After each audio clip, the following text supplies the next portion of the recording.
Você está ouvindo os Viewpoints do Place Cloud. Pesquisadores contam histórias de lugares em diferentes partes do mundo. Para obter a experiência multimídia completa e apoiar os criadores, visite placecloud.io. O Parque Estadual de Dois Irmãos é um zoológico e também uma unidade de conservação da Mata Atlântica desde 1916. Com 14 hectares, protege a biodiversidade local, como preguiças, saguis e aves, além de abrigar o Zoológico do Recife, com 400 animais sob cuidados humanos, incluindo répteis, aves e mamíferos. A marca do parque, aplicada no pórtico da entrada, traz a imagem de duas araras, indicando que as aves tropicais são espécies importantes do acervo do zoológico. Além das araras, o visitante também vai encontrar vários exemplares de papagaios, animais que, com suas cores vibrantes e a surpreendente capacidade de imitar a fala humana, sempre exerceram um fascínio peculiar sobre os europeus. Desde a antiguidade, relatos sobre a loquacidade dos periquitos de coleira atravessaram os séculos, alimentando a curiosidade e a admiração por essas aves exóticas.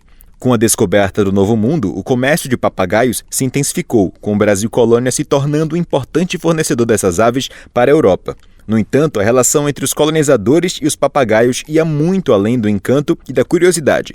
As fontes revelam uma história complexa e contraditória, marcada por fascínio, temor e pragmatismo. Enquanto alguns papagaios eram admirados por sua beleza e capacidade de falar, outros eram vistos como pragas agrícolas, capazes de causar sérios prejuízos às plantações. Documentos do Brasil colônia mencionam com frequência os estragos causados por bandos de papagaios em plantações de milho, trigo, cevada e frutas. Relatos de cronistas e autoridades coloniais descrevem os papagaios como infinitos, capazes de escurecer os céus e destruir plantações inteiras em pouco tempo.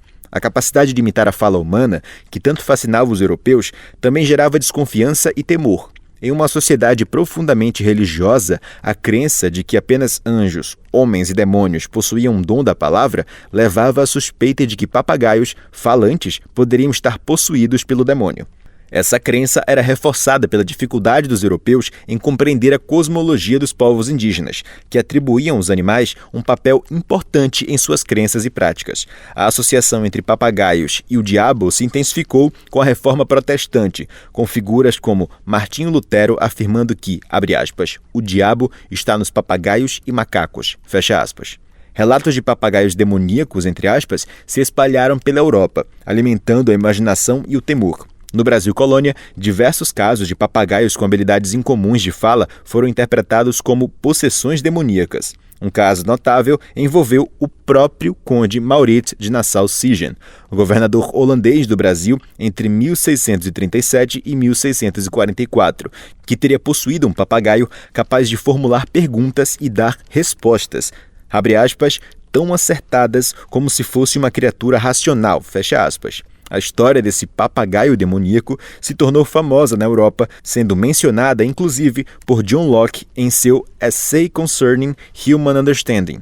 A narrativa se baseia principalmente no relato de William Temple em suas Memoirs, em 1689, onde ele descreve uma conversa com o próprio Maurício de Nassau a respeito do papagaio.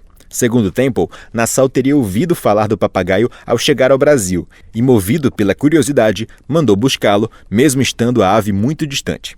Ao chegar à presença de Nassau e diversos holandeses, o papagaio teria dito: "Que reunião de homens brancos é essa?" Fecha aspas.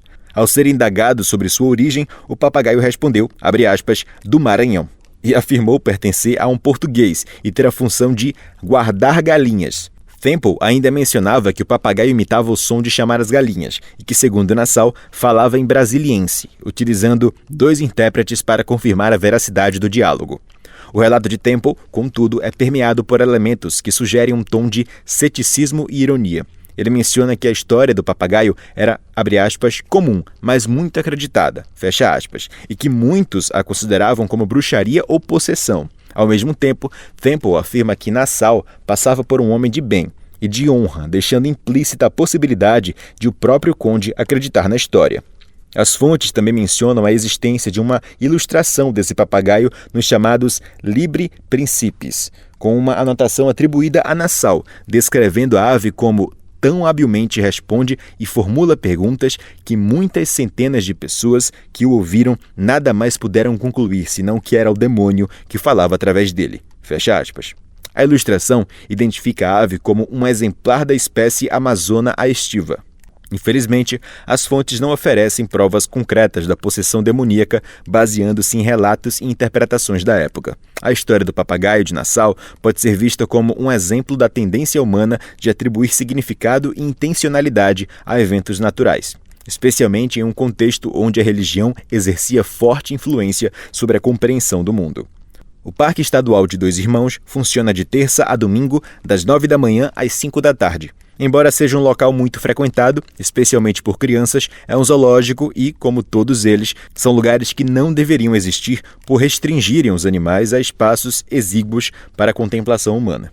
Embora o controle político colonial dos assuntos humanos seja, agora, em grande parte, uma coisa do passado, o controle colonial do mundo natural, infelizmente, ainda está muito vivo.